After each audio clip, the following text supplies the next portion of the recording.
दिल्ली में एलएनजेपी अस्पताल के बाहर मरीज की मौत हो रही है। लखनऊ में सीएमओ साहब डिसाइड कर रहे हैं।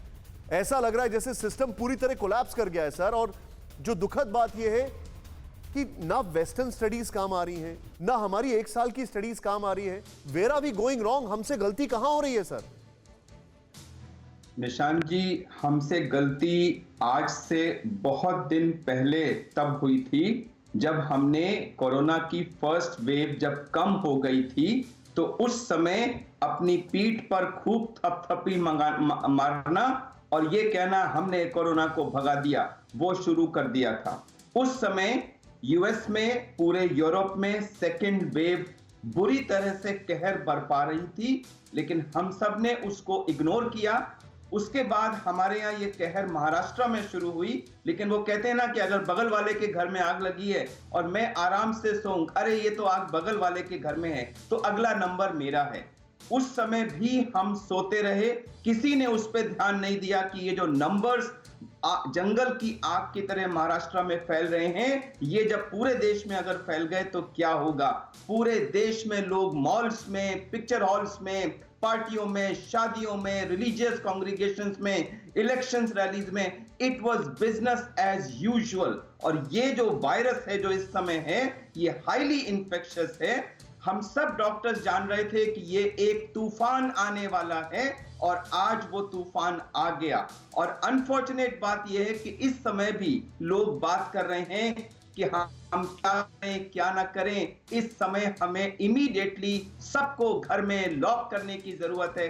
निशांत जी, ऑलरेडी ये हालत है। आप सोचिए, अगर हमारे नंबर्स कल पिछले 24 घंटे में 2,64,000 थे, भगवान ना करे अगर अगले 24 घंटे में ये नंबर 3 लाख पहुंच गया, तो क्या सड़कों पे लाशें नहीं बिछेंगी? ये सब हमारा अपना किया हुआ है। मैं इसको टोटली मैन मेड प्रॉब्लम मानता हूं।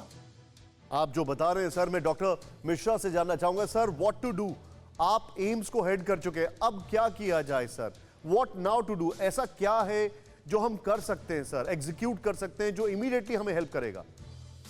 देखिए, लोग अपने को अनुशासित कर सकते हैं। जैसे डॉक्टर अरविंद ने बिल्कुल ठीक कहा कि हम लोग उसमें सभी आते हैं, सभी की लापरवाही इसमें रही, हम लोगों की भी रही, जनता की, जिसको हम जनता की तरफ से हैं। सरकारें भी थोड़ा ढील कर गई और उसके अलावा जो सुपर स्प्रेडर, सब कुछ खुल गया, कैंपसेस खुल गए, university, colleges, school, restaurant, cinema hall, सब कुछ खुल गए। अब हम लोग यही कह रहे हैं कि अब थोड़ी सी सर्जिकल स्ट्राइक की आवश्यकता है। हमारे रिसोर्सेज देखिए पर्याप्त नहीं होंगे, चाहे हम जितना शोर मचा लें, जितना रोना पीटना कर लें। हम किसी का निकटजन जाएगा, वो रोएगा तो 2-3 दिन और उसके बाद वो एज यूजुअल हो जाएगा। तो अगर हमें जानें बचानी है, हमें लोगों को अपनी जान बचानी है, तो एक तो जो कोविड अप्रोप्रिएट बिहेवियर हम लोग बात कर रहे हैं 1 साल से, उसको बहुत सख्ती से पालना हो। और उसके अलावा लॉकडाउन, अगर 2 हफ्ते का एक क्विक स्ट्रिक्ट लॉकडाउन जैसा पिछले वर्ष अप्रैल मई में था, उस प्रकार का लगे, जो सारी सरकारें एक्चुअली नहीं लगाने के मूड में है, क्योंकि लॉकडाउन की बहुत आलोचना हुई थी पिछले वर्ष और अब उसकी हमें सिग्निफिकेंस, इंपॉर्टेंस पता लग रही है। उस लॉकडाउन से क्या अचीव हुआ था, अब लोग शायद समझेंगे उस बात को। फिक्र आपकी, सोमवार से शुक्रवार रात 9 बजे सिर्फ TV9 भारतवर्ष पर।